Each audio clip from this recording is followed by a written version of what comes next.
இந்த உலகத்துல யாரை வேணாலும் விட்டு கொடுங்க, ஆனா கூட பிறந்தவங்களை என்னைக்குமே விட்டு கொடுத்துறாதீங்க.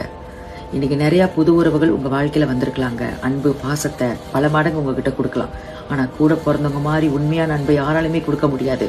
முகத்துக்கு முகம் பார்த்து ஏசிடலாம், திட்டிடலாம். ஆனா ஏதாவது ஒண்ணுனா துடிச்சு போறது அவங்களதான் இருக்கும்.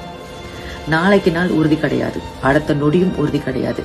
திடீர்னு இன்னைக்கு சண்டை போட்டுக்கிறோம், அடிச்சுக்கிறோம், வார்த்தையை மாத்தி மாத்தி விட்டுக்கிறோம். அடுத்த நொடி ஏதாவது ஒண்ணு ஆயிடுச்சுன்னா, இறந்தே போயிட்டாங்கன்னா எப்படிங்க உட்காந்து அழுவீங்களா?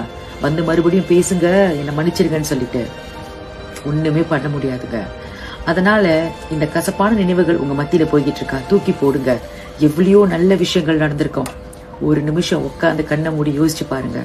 ஒற்றுமையா சேர்ந்து எவ்வளவு நல்ல விஷயங்களை பத்தி பேசியிருந்திருப்போம், உட்காந்து சிரிச்சிருந்திருப்போம். அதுக்கு முன்னாடி இப்ப நடந்துட்டு இருக்கிற பிரச்சனைகள் எல்லாம் தூசி மாதிரி தூக்கி போடுங்க. இந்த ஒரு ஜென்மம் மட்டும்தான் இந்த பிறப்புகள் எல்லாமே. அடுத்த ஜென்மம்ன்றது யாருக்குமே உறுதி கிடையாது. குடும்பத்துக்குள்ளே அடிச்சுக்கிட்ட என்னங்க ஆகுறது? நம்ம பெத்தவங்க மனசு எவ்வளவு பாடுபடும், அதையே கொஞ்சம் யோசிச்சு பாருங்க. அதனால முடிஞ்ச அளவுக்கு மன்னிப்போம், மறப்போம். என்ன நடந்திருந்தாலும் பரவாயில்லைங்க. வெளியாளுங்க நம்மள செய்யறதை விடவா நம்ம கூட பிறந்தவங்க நம்மள செஞ்சிட போறாங்க? பரவாயில்லைங்க. அண்ணன் தம்பி அக்கா தங்கச்சி யாரா இருந்தாலும் சரி, இந்த நிமிஷத்துல பேசாம இருக்கீங்களா?